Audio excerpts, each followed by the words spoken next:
اب آج کے ہمارے جو موجودہ اکابر ہیں، یا موجودہ بہت سارے جماعتوں کے امیر ہیں، یا موجودہ بہت سارے تنظیموں کے ذمہ دار ہیں، یا موجودہ بہت سارے مدارس کے محتمم ہیں، دیکھو یہ سارے لوگ بھی اپنی جگہ پہ کروڑ پتی سے کم نہیں ہے. اس میں سے کوئی بھی ایسا نہیں ہے، چاہے وہ کسی مدرسے کا محتمم ہو، چاہے وہ کسی تنظیم کا ذمہ دار ہو، کسی جماعت کا ذمہ دار ہو، کسی تحریک کا ذمہ دار ہو، یہ سب کروڑوں پتی ہے.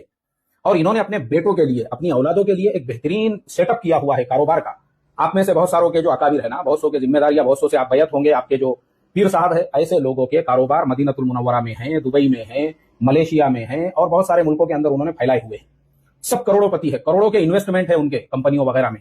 بہت سو نے اپنی اولادوں کو ہائر کوالیفائڈ ایجوکیٹڈ بنا کے، کسی کی اولاد دبئی میں جاب کر رہی ہے، کسی کی ابوظہبی میں جاب کر رہی ہے، کسی کی ملیشیا میں. میں خود یہ ملکوں میں جاتا ہوں نا، میری سب لوگوں سے وہاں پہ ملاقاتیں ہوتی ہے. بڑی بڑی پوسٹوں کے اوپر ہے، کلاس 1 کی پوسٹ جن کی انڈیا کے حساب سے تنخواہ 10 لاکھ روپیہ سے زیادہ کی بنتی ہے ہر مہینے کی.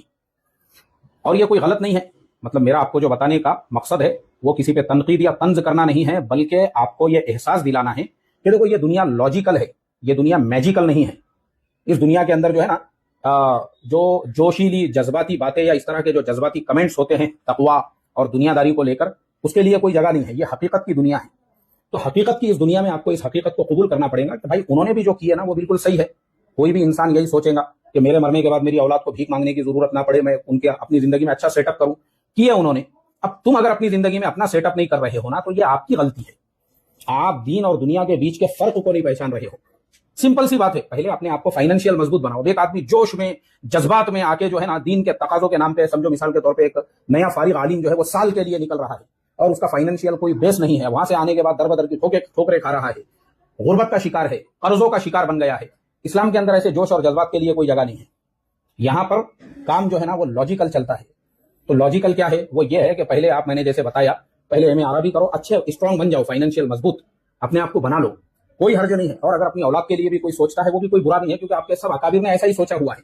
اسی لیے انہوں نے اپنی اولادوں کے لیے کروڑوں کی پراپرٹیز بنا کے رکھی ہے، ان کو ویل سیٹل کیا ہے، اپنے دھندے کاروبار بہترین طور پہ انہوں نے سیٹ کیے ہوئے ہیں.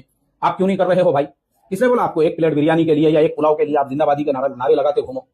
کس نے بولا آپ کو ٹاٹا 407 بھر بھر کے آپ جلسوں کی جو ہے زینت بڑھا رہے ہو؟ مطلب آپ کو اپنی لائف کے بارے میں کوئی فکر ہی نہیں ہے.